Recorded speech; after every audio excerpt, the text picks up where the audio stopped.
Hello everyone! For today's video ay kakatapos lang ni Banana Bells na mag-exercise. Dati, meron siyang isang physiotherapy na pumupunta dito 2 beses sa isang linggo. Pero ngayon, kasi nagbago na yung gobyerno nila dito, so dinagdagan siya ng isang physiotherapy. By the way guys, yung una niyang physiotherapy ay hindi provided pala sa gobyerno, kundi provided sa kumpanya ng kanyang papa. At hindi lang yon, kasi sila din yung nagpo-provide ng wheelchair at saka mga equipment na gagamitin namin para kay Banana Bells. At binigyan din siya ng isang tagabantay, ngunit sa Sabado at Linggo lamang siya. Dati nung hindi pa kami kasal ni Afam, 2 talaga yung tagabantay sa kanya. Kaso iba pala ang rules ng kumpanya ng kanyang papa, kasi kapag kasal ka na, iisa na lang yung ibibigay na tagabantay sa'yo. So balik tayo sa physiotherapy. Laking tulong talaga ito kay Banana Bells kasi nga namamaga yung kanyang mga paa. At minsan mahirap isuot yung kanyang sapatos dahil sa sobrang pamaga nito. So by the way, kasi natapos ko nang ilagay si Banana Bells sa kanyang wheelchair, kami ay maghahanda ng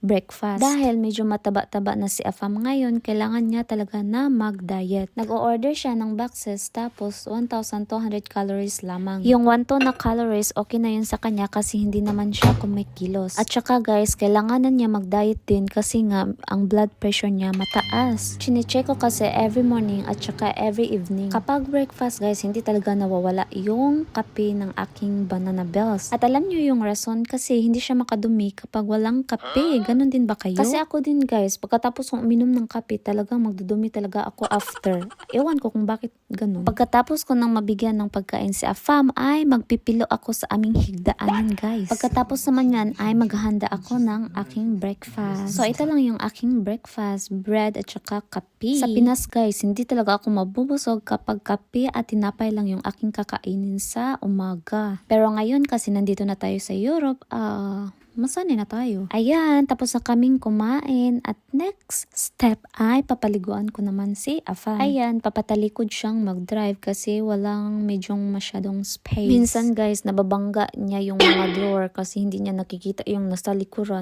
Mukha ng fresh. Pagkatapos ng mapaligo ko siya, ako naman po ay magpe-prepare sa aking kaugalingon. Dapat iuna ko talagang ipe-prepare yung aking Banana Bells kasi yung aking sarili okay na kung hindi medyo okay. Ano ba yun? So anyway, may lakad pala kami ngayon. Kami ay pupunta sa kanyang Pudra Bells. So ngayon guys, ako na pala yung magdadrive kasi nga meron na akong driving license, so kailangan ko na yung gamitin. Huwag kayong magtaka kung bakit nilagyan ko ng cushion yung aking upuan kasi nga sobrang taas ko guys, as in hindi ko makita yung nasa unahan. Kailangan ko nang lagyan ng extension yung aking puwet ng sa ganun ay madagdagan yung taas. Kasi pag wala yun guys, ay wag na lang akong mag-drive. Tapos yung sasakyan ng aking Banana Bells, malaki pa naman. As in, luging-lugi talaga yung aking height. At wag din kayong magtaka kung bakit ako nagsusuot ng gloves. Kasi nga guys, meron akong hyperhidrosis. Kaya din yung aking kapansanan guys. Kung hindi nyo alam, isearch nyo na lang. So, mag-storytelling ako guys noong nag-aaral pa ako ng driving. Alam nyo, as in, mahirap talaga. Mahirap na mahirap. Lalo na kasi beginner pa ako. Tapos sa ibang bansa pa to. Ang dami nila ditong mga sign guys. As in. At tapos nakatira pa kami sa syudad at maraming mga sasakyan. Noong una, umiyak talaga ako sa harapan ni Banana Bells kasi ayoko talaga nito kasi natatakot ako sa mga sasakyan. Tapos minsan guys, may mga driver dito na as in talaga agresibo sila. Halimbawa, nung nag-drive ako sa center, tapos first time ko pa nun. Tapos ang rules dito guys, kapag nasa kaliwang lane ka, yun ay fast lane. Tapos sa right naman, yun ay slow lane. And then, nasa kaliwang lane kami, tapos yung speed ay hindi mabilis. May isang driver na as in nagpipipip talaga siya kasi galit siya kasi hindi mabilis yung aking speed. So ayun, after nun, hindi na ako nag-drive ng isang buwan kasi na-trauma na si Oz. So sad. So ayan na guys, papauwi na kami sa bahay ni Mudra Bells. Ang oras ngayon ay 4 PM pa, tapos para na siyang 6 PM. Dahil winter na ngayon, mabilis nang magdilim. Iba kasi kapag summer dito, ang tagal niyang dumilim. Minsan aabot ng 9 PM or 10 PM tsaka lang siya didilim. Tapos lumiwanag ng mga 5 AM. Yung oras dito guys ay nag-iiba. Halimbawa, this year, March 31 until October 26, 6 hours kaming behind sa Pinas. Noong October 27, nag-start na nag-iba yung oras, tapos 7 hours na kaming behind dyan sa Pinas. 4 na season pala dito sa Poland: summer, autumn, winter at saka spring. Tsaka guys, hindi ko pala nabanggit sa inyo na dalawa pala yung inuuwian namin na bahay. Sa kanyang Podrabels at sa kanyang Modrabels. Pero next year, makakalipat na kami sa aming sariling bahay. Sa mga nagtatanong kung bakit wala pa kaming Junakis ng aking Banana Bells, yun ang dahilan guys. Dahil yung iba akala nila na hindi daw magkakaanak si Banana Bells. Hindi yung totoo kasi yung priority talaga namin ay magkaroon kami ng sariling bahay tsaka na kami magplano na magka-baby. Kasi ang hirap kaya magka-Junakis tapos nakitira lang, 'di ba? At madami din akong naririnig ng mga ganyang mga sitwasyon na ang hirap talaga daw kapag may anak na kayo tapos nakitira lamang. Kaya buong buo yung desisyon namin na tsaka na kami mag-Junakis kapag magkaroon na kami ng sarili naming tahanan. Nagpapasalamat talaga kami sa kanyang mga magulang kasi magkakaroon na kami ng sarili naming bahay. Lalong-lalo na sa kanyang Podrabels kasi sa kanya talaga yon at saka sa kanyang kapatid. Bale, pinarerentahan nila dati yon tapos binigay sa amin. Noong nakaraang taon sa kasawiang palad, yung kanyang kapatid ay namatay. Tapos ang sabi daw ng kanyang kapatid, dahil meron siyang asawa, sinabihan yung Podrabels namin na yung kalahati daw ay ibibigay kay Banana Bells. Kaya sobrang pagpapasalamat namin kay Podrabels at sa kanyang kapatid. Dahil sa susunod na taon, magkakaroon na kami ng sarili naming bahay. Yay! So, pag-uusapan din natin dito kung ano ba talaga yung sakit ni Afam. Alam ko na nasagot ko na to sa mga dati kong videos kasi marami din tayong mga new followers at new subscribers. Sasabihin natin kung ano ba talaga ang nangyari kay Afam. Yung iba kasi nanghuhula na baka daw yung Afam ko ay na-aksidente sa sasakyan.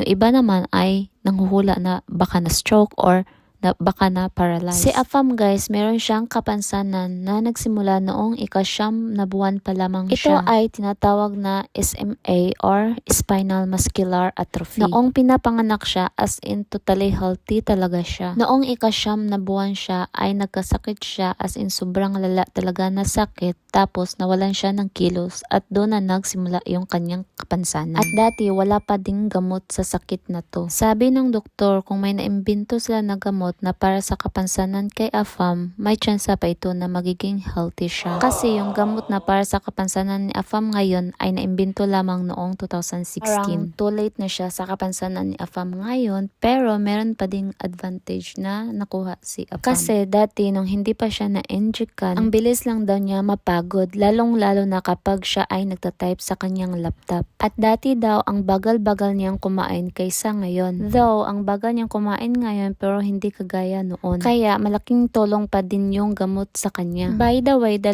gamot pala yung para sa kapansanan kay Afam. Ito ay tinatawag na Spinraza at saka Risdiplam. Yung Spinraza guys is injected into the spinal fluid surrounding the spinal cord in the lower back by doing a lumbar puncture or spinal tap. And tinatawag ito na intrathecal delivery. At yung Risdiplam naman ay tinitake ito once a day. So yung kay Afam na gamot, ito ay Spinraza. So every 4 months, pumupunta kami sa hospital para magpa-inject sa kanya. Kaya Spinraza yung gamot ni Afam kasi mas una itong na-launch noong 2016 tapos yung Risdiplam naman ay 2020. Kapag Risdiplam naman guys, sabi ng doktor, may tsansa na hindi na makabuo ng bata yung nagtitake nito. Kaya titiisin muna ni Afam na i-injectan siya ng 4 na beses sa 1 taon kasi wala pa kaming bata. Tapos sabi pa ng doktor, kapag mag-switch ka sa Risdiplam, hindi ka na makabalik sa Spinraza. Ang advantage kasi sa Risdiplam guys ay less hassle at saka walang sakit kasi iinumin mo lang siya. Kaya pinapayuhan kami ng doktor na as soon as possible dapat daw magkabata na kami para makaswitch na si Afam sa Risdiplam. At ayan guys, mahaba-haba na yung ating kwentuhan at sana nasagot ko na ang inyong mga katanungan. At kung meron pa kayong mga tanong, huwag kayong mag-hesitate na mag-comment sa comment section below. Kasi willing akong sumagot at babasahin lang namin yung mga katanungan ninyo at gagawa kami ng video. At masaya din kami na ibahagi yung buhay namin dito sa Poland para naman ma-inspire yung mga taong may kapansanan na kagaya ni Banana Bells. Na kahit may kapansanan kayo, pwede pa rin kayong mabuhay na parang normal lamang at magkaroon ng sariling pamilya. At huwag niyong kalimutang mag-like, share, follow, or subscribe sa aming social medias accounts, Instagram, YouTube channel, or Facebook page, Ryder and Kitty. So guys, we arrived now safely. Tutu is the best driver. I Nakarating na love kami. driving myself. And it is snowing. Oh my god, snowing and raining. Oh, little snow is more like snow, rain and snow. Yeah. More wet than snow. So bye bye. See you next time. Oh. It's so cold outside. Oh my god, it's starting the snow. Yeah, I remember the before summer. it was 19 and now it started 20. Oh my god, it's just like after 19. Tutu said that summer is her favorite season now.